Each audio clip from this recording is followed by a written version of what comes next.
নমস্কার, 7 নিউজ নেটওয়ার্কে আপনাদের স্বাগত। আবারও সোদপুরের একটি এসআইআর শুনানি কেন্দ্রে ইআরওকে ঘিরে ভোটারদের বিক্ষোভের ঘটনায় তীব্র উত্তেজনা।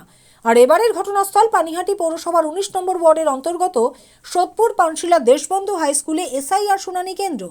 এই স্কুলে এসআইআর শুনানি কেন্দ্রে এদিন সকাল থেকেই শুনানিতে ডাক পাওয়া ভোটারদের লম্বা লাইন দেখা যায়। শুনানি কেন্দ্রে এসে দীর্ঘক্ষণ লাইনে দাঁড়িয়ে থাকার পর ভোটাররা যে সমস্ত নথি জমা দিচ্ছেন সেই সমস্ত নথি খতিয়ে দেখবার পর সেগুলি সঠিক আছে কিনা তা নিশ্চিত করতে কোনো রকম স্ট্যাম্প দিচ্ছেন না ইআরও, এমনটাই অভিযোগ ভোটারদের। আর সকাল থেকে এই ঘটনা চলার পর ধৈর্যের বাঁধ ভাঙে ভোটারদের। তাদের নথি পরীক্ষা করা হয়ে গিয়েছে এবং সেগুলি পরীক্ষা করার পরে তাদের ফেরত দেওয়া নথিগুলিতে তার প্রমাণস্বরূপ স্ট্যাম্প দিতে হবে, এই দাবিতে সোদপুর পানশিলা দেশবন্ধু হাই স্কুলে এসআইআর শুনানি কেন্দ্রে বিক্ষোভ দেখাতে থাকেন ক্ষুব্ধ ভোটাররা। ঘটনাকে কেন্দ্র করে উত্তেজনা ছড়ায় ওই শুনানি কেন্দ্রে। যদিও গোটা ঘটনায় মুখে কুলু পেটেছেন ওই শুনানি কেন্দ্রের ইলেকটোরাল রেজিস্ট্রেশন অফিসার বা ইআরও।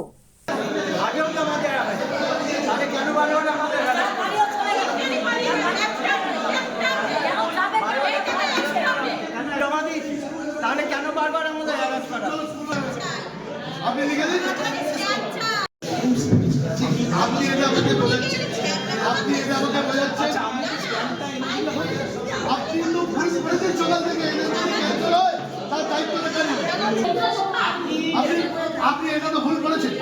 আরে এটা তো ও লিখেছে, আমি লিখে দিচ্ছি। না, ও কেন করবে? সাইন করবে, স্ট্যাম্প করবে, যা যা ডকুমেন্টস দিয়েছে উনি লিখবেন। তাহলে তো বিশাল বড় ফল্ট হয়ে গেল। তাহলে এরকম আজকে দিন টোটাল যা ডকুমেন্টস দিয়েছেন পরের দিন আপনাকে আবার করতে হবে। একটা ডকুমেন্ট তো ঠিক সাবমিট হয়নি, আপনারা কনস্ট্যান্ট ভুল করে যাচ্ছেন। আমরা নিজেদের ডিউটি কামাই করে এখানে এসে লাইন দিয়ে দাঁড়াবো, কাজ করার জন্য তারপরে হবে না। স্ট্যাম্প করছে না নথি দেওয়ার পর। এটাই বলবে। কি বলবে স্যার? শুনুন বিক্ষোভকারী এক ভোটার বাসুদেব মুখার্জির অভিযোগ। এখানে এত মানুষ দাঁড়িয়ে আছে, আজকের ডেটে এখানে দাঁড়িয়ে এখানে আমাদের হিয়ারিং এ ডাকা হয়েছে। এখানে আপনি দেখুন একটা জিনিস, এখানে ওনার সিগনেচার এখানে করা আছে, ওর সিগনেচার এখানে করা আছে। আর ওনাকে যখন বলা হয়েছে আমরা যে ডকুমেন্টসগুলো জমা দিয়েছি সেই ডকুমেন্টসের আমাকে একটা প্রুফ দিতে হবে, তার প্রুফের এখানে এই যে উনি এখানে কাউন্টার পার্টে লিখে দিয়েছে, এখানে উনি নিজের সিগনেচার করে দিয়েছে বাই হ্যান্ড। স্ট্যাম্প মারছেন না ও এখানে। কেন ওনাকে জিজ্ঞেস করা হয়েছে, তুমি বলেছো স্ট্যাম্পের কথা, কি বলেছে? আমি যখন বলেছি ওনাকে স্ট্যাম্পের কথা বলে আমি আনিনি, আজকে স্ট্যাম্প আনিনি। একটা সরকারি কাজকর্ম করতে বসেছেন উনি বলছেন যে আমি স্ট্যাম্প আনিনি। খেলা পেয়েছেন এনারা, এখানে এত লোক কি খেলা করতে এসেছে? স্ট্যাম্প আনিনি কি বলছে ইআরও? কি বলছে? সকাল এআরও থেকে বলছে আমি স্ট্যাম্প আনিনি, আমার আনতে ভুলে গেছি। তাহলে উইদাউট স্ট্যাম্প যদি উনি একটা সরকারি কাজকর্ম করতে চলে আসেন তাহলে এইটা কি বলবে? এখানে সাধারণ মানুষরা সব খেলা করতে এসেছে, সবাই নিজের ডিউটি বন্ধ করে কাজকর্ম বন্ধ করে এখানে লোকের বাড়ি বাড়ি কাজ করে, তারাও এসছে লাইনে দাঁড়িয়েছে, এখন বলছে আমি স্ট্যাম্প আনিনি।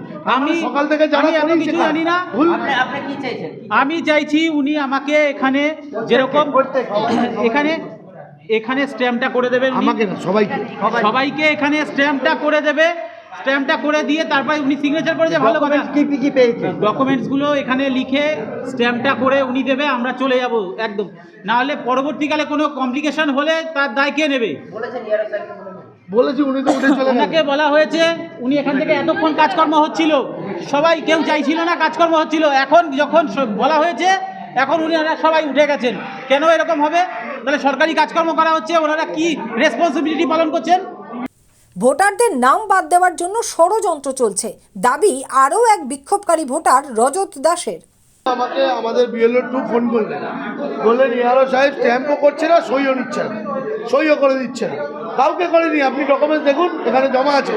যদি একজন কেউ করে আমি নাক্ষর দিয়ে চলে যাব। ওনাকে বলার পরে উনি বললেন আমার কাছে কেউ চাইছে না, আমি দিচ্ছি না। আমি বললাম ঠিক আছে।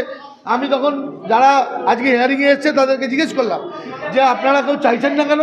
কালকে যদি ওনারা বলেন যে ডকুমেন্টস পাইনি তো আপনি কী করবেন? ও বলছে হ্যাঁ ঠিকই তো বলেছো, ওনারা করে দেবেন। কেন করে দেবে না? ওনাদের দায়িত্ব, কোর্টের অর্ডার আছে যে ওনারা করে দিতে বাধ্য। তখন উনি উঠে চলে গেলেন, বলছে আমার কাছে স্ট্যাম্প নেই, আমি করতে পারবো না।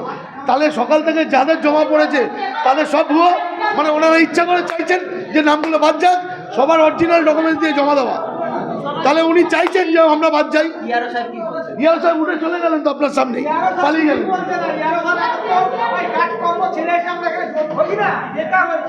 বেকার তাহলে রোজ রোজ কাগজ নিয়ে আসবে, কাজ কামাই করবে, আর রোজ রোজ এরকম করবেন ওনারা। এগুলো পুরোপুরি বদমাশি চলছে, আমাদের নাম বাদ দেওয়ার জন্য পুরোপুরি বদমাশি চলছে। এদিনই এসআইআরের শুনানি নিয়ে রাজ্যের মুখ্য নির্বাচনী আধিকারিকের দপ্তরের সঙ্গে বৈঠক করে নির্বাচন কমিশনের ফুল বেঞ্চ। সেই বৈঠকেই নির্বাচন কমিশনের তরফে নির্দেশ দেওয়া হয়েছে সব ধরনের শুনানি এবং কাগজপত্র আপলোডের কাজ আগামী 7 দিনের মধ্যেই শেষ করতে হবে। আর এই পরিস্থিতির মধ্যেই প্রায় প্রতিদিনই শুনানি কেন্দ্রগুলিতে নির্বাচন কমিশনের তরফে নিযুক্ত এসআইআরের দায়িত্বপ্রাপ্ত অফিসারদের বিরুদ্ধে একের পর এক অভিযোগ উঠে আসায় উদ্বিগ্ন সাধারণ মানুষ থেকে শুরু করে কেন্দ্রীয় সরকার বিরোধী রাজনৈতিক দলগুলি। রাজাদের রিপোর্ট 7 নিউজ নেটওয়ার্ক।